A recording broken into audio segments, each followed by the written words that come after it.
You open your eyes and glance at the clock. Again. It's 3:47 a.m. The house is still. The world is quiet, but inside your mind, something is buzzing. Not loud, not frantic, just awake. You're not sure what woke you up. Maybe it was a dream. Maybe it was your bladder.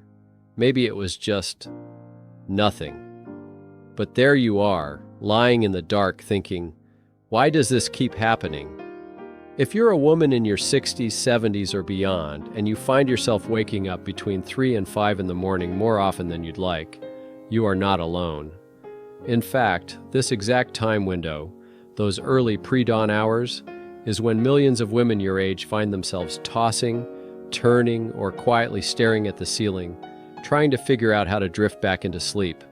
And it's not just a coincidence. There's something deeper going on.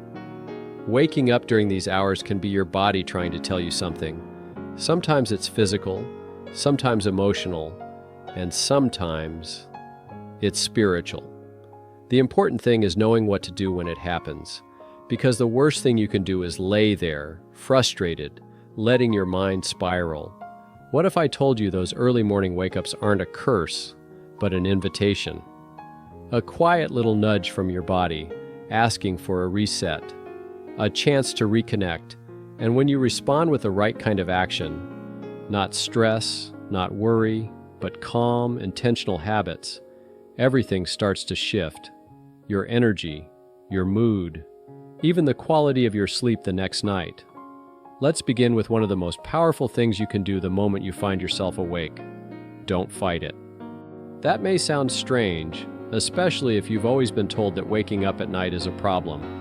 But the truth is, resistance creates stress. Stress releases cortisol. And cortisol? It's the very hormone that tells your body, wake up, we're in danger. Which, of course, makes it even harder to fall back asleep. Instead, give yourself permission to be awake without judgment. Tell yourself, it's okay that I'm awake right now. My body is adjusting, I'm not broken, I'm just being called to pay attention. That shift in mindset alone changes how your nervous system responds. You move out of panic mode and into curiosity, and curiosity is peaceful. From there, bring your attention to your breath. Not in a forced, count to 10 kind of way, but in a soft, nurturing way, like you're cradling your breath. Inhale gently through your nose, and as you exhale, imagine you're letting go of whatever you carried into bed with you, worries, plans, old conversations. Let each exhale be a release. And if your mind wanders, which it will, that's okay. Just come back to the breath, slowly, kindly. Now, once you've given yourself a few minutes to breathe and settle, here's the next thing that helps more than most people realize. Get out of bed.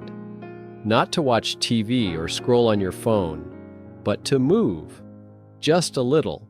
Stretch your arms overhead. Let your feet touch the floor. Walk slowly to the kitchen and sip a small glass of water, room temperature or warm.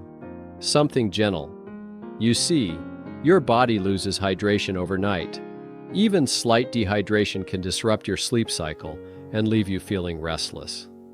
That simple act of rehydrating tells your brain, I'm being taken care of.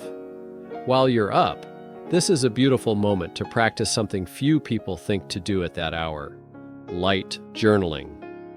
Keep a small notebook by your bed or near a soft reading chair. And when you find yourself awake at 3:30 a.m., instead of scrolling through old memories or stressing about tomorrow's to-do list, simply write one sentence, one thought, one feeling. You don't need to be poetic, just honest. I'm feeling unsettled tonight. Or, I can't stop thinking about Mom. Or even, I don't know why I'm awake, but here I am. What you're doing is giving your mind a safe outlet to release tension. You're translating silent thoughts into visible words. And that, on its own, has been shown to lower nighttime anxiety and improve your chance of falling back asleep peacefully. Plus, over time you'll start to see patterns. Maybe you always wake up after a stressful day, or when you skip your evening walk. These patterns give you gentle clues that help you adjust and support yourself better. Sometimes, though, what wakes us up isn't worry or thirst. It's energy. A kind of inner stirring that has nothing to do with stress and everything to do with your body processing something deeper. If that's the case, use the time to lean into something meaningful. A short meditation, a prayer, a moment of quiet gratitude. Sit with your hands on your lap, close your eyes, and just say thank you for this body, this breath, this moment. Gratitude doesn't have to be big or dramatic, just real. And yes, I know this might all sound too simple, but that's the beauty of it. You don't need a complicated routine or a basket of expensive sleep aids. You just need a handful of steady, loving habits that remind your body that it's safe. Even at 3:17 in the morning, because let's be honest, sleep after 60 changes. Hormones fluctuate, our internal clocks shift, but that doesn't mean your nights have to be restless and your mornings heavy. It just means your body needs a new kind of care, one that's slower, softer, and rooted in understanding rather than frustration. And the best part? Every time you wake up between those quiet hours of 3 and 5, you're being given a moment, a sacred, silent moment to reconnect, to release, to breathe. And when you meet that moment with grace instead of resistance, everything else falls into place more naturally than you expect. You might be surprised to learn that waking up between 3 and 5 a.m. isn't just about biology. It's often deeply tied to your emotional rhythms. In many ancient traditions, especially in Chinese medicine, this time is connected to the lungs, the organ of grief and release. Whether or not you believe in that philosophy, it makes you think, doesn't it? About how much we carry that never gets spoken aloud. About how much of what wakes us isn't noise from outside, but emotion from within. That's why the next step when you wake up in those early hours is to check in. Not with your planner, not with your phone, but with your heart. Ask yourself quietly, what's really on my mind? Sometimes it's a worry that's been lingering. Sometimes it's a memory. And sometimes it's just an echo of something left unresolved. The key is not to judge it, just notice it. Like a friend tapping you on the shoulder in the night saying, "Hey, can we talk?" You don't need to solve everything in that moment. In fact, you shouldn't. But what you can do is let yourself feel. Let the thought pass through. Give it a name. Speak it softly in your mind. There's something powerful about being present with your emotions rather than suppressing them. That presence alone can begin to calm the nervous system and open a pathway back to rest. Now, if you're still awake after this gentle check-in and your body feels too restless to stay still, it might be time to engage in one of the most healing movements for early morning wake-ups: slow stretching. And I don't mean yoga poses on the floor or anything that feels like a workout. I'm talking about lifting your arms slowly overhead while seated, rolling your shoulders back, tilting your head gently side to side. Movements that connect you with your body in a way that says, "I'm here, I'm listening." This movement isn't just physical, it's emotional. When you stretch in the stillness of those early hours, you're releasing tension that sleep didn't have a chance to let go of. You're unfreezing parts of yourself that may have clenched in your dreams or curled up in worry. And most importantly, you're reminding your body that you're safe, that there's no rush, that it can begin to soften again. Another powerful practice in those moments is body scanning. Start at your toes, notice them, relax them, then move up to your ankles, your calves, your thighs, slowly, one area at a time. It's like tucking in each part of yourself, gently saying, "You can rest now." You might find tension in places you didn't expect. A tight jaw, a clenched fist, let it go piece by piece. And as your body starts to release, your mind will begin to follow. Now let's talk about sound. In the middle of the night, silence can be soothing, or it can make your mind even louder. That's why the right kind of sound can help more than you might think.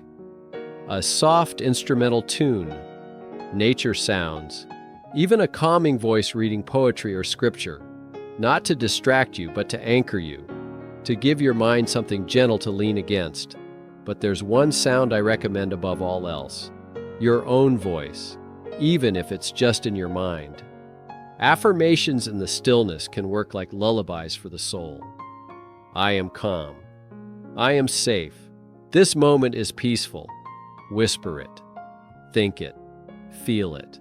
Your nervous system listens when your thoughts speak softly. And if sleep still doesn't come, that's okay. Because one of the most underrated gifts of this early window is preparing for the day before the world wakes up.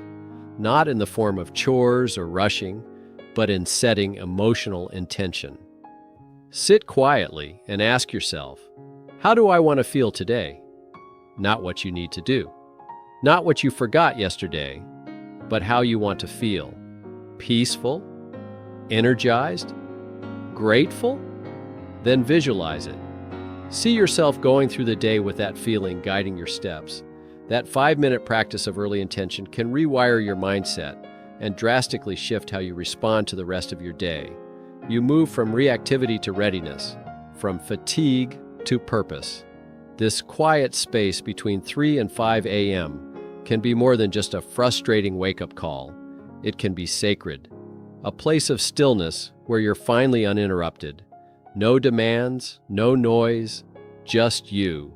And that version of you, the one sitting in the dark, wrapped in a blanket, eyes open to the silence, isn't broken. She's aware, she's in tune, and she's being asked to listen. You don't need to fear those hours. You don't need to fill them with guilt or try to force yourself back into dreams.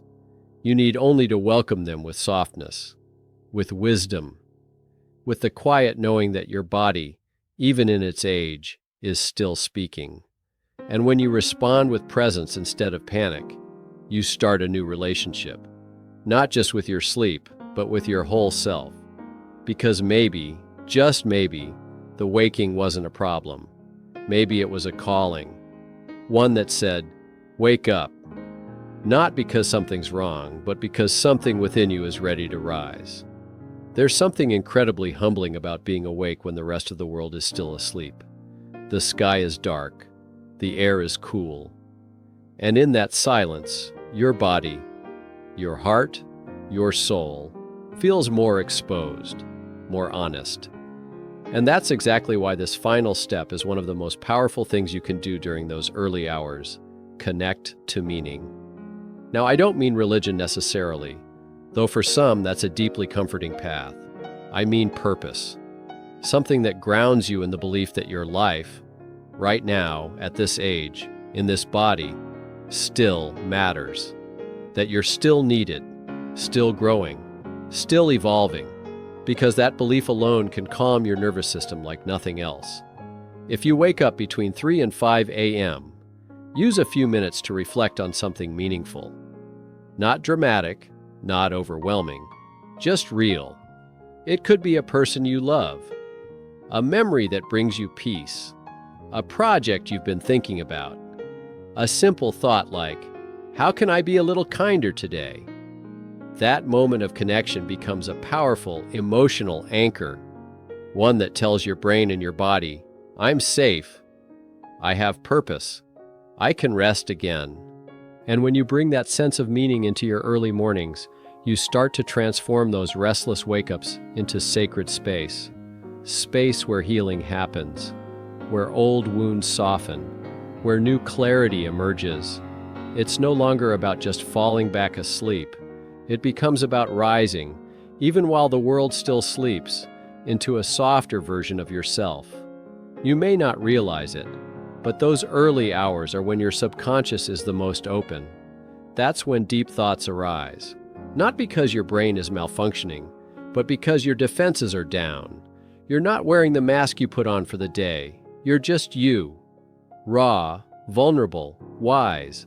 And that version of you deserves compassion, not criticism. So whether you go back to sleep or stay awake, what matters most is how you respond to the moment. Not with fear or frustration, but with gentleness, curiosity, a quiet voice that says, "I'm listening, body.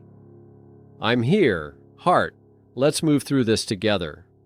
The truth is, we don't always get to choose when we wake, but we do get to choose what we do when we're awake. And those choices over time shape everything from how you sleep to how you feel when the sun finally rises. You're not alone in this. Every night, millions of women around the world wake up in those same hours, wondering what's wrong with them. But you know better now. You know that it's not about fixing something that's broken. It's about understanding something that's changing. And that shift in awareness, that's where your power lives. So the next time your eyes open at 3:26 a.m., instead of groaning or grabbing your phone, pause, breathe, stretch, reflect, speak kindly to yourself, drink a little water, write down a thought, return to bed if you're ready, or stay awake and watch the dawn break with the quiet dignity of a woman who no longer fears the dark. And when the day begins, you'll feel different, not just because you slept better, but because you honored yourself in the night. You treated your wakefulness not as a problem, but as a message, and you answered that message with grace. That's the kind of wisdom you can't buy. It's lived, it's earned, it's yours. Now, if this video gave you peace, gave you clarity, or even just a little comfort, I want to invite you to share your experience in the comments below. Maybe you found something that helps you when you wake at 4 a.m. Maybe this is the first time someone put words to what you've been quietly feeling. Either way, your story matters, and someone out there might need to hear it. And if you haven't already, please take a moment to like this video and subscribe to the channel, because we're building a space where older women are seen, heard, and supported, not just during the day, but in those quiet, in-between hours too. Here's to you, to your strength, to your softness, and to every morning you wake with new wisdom in your heart.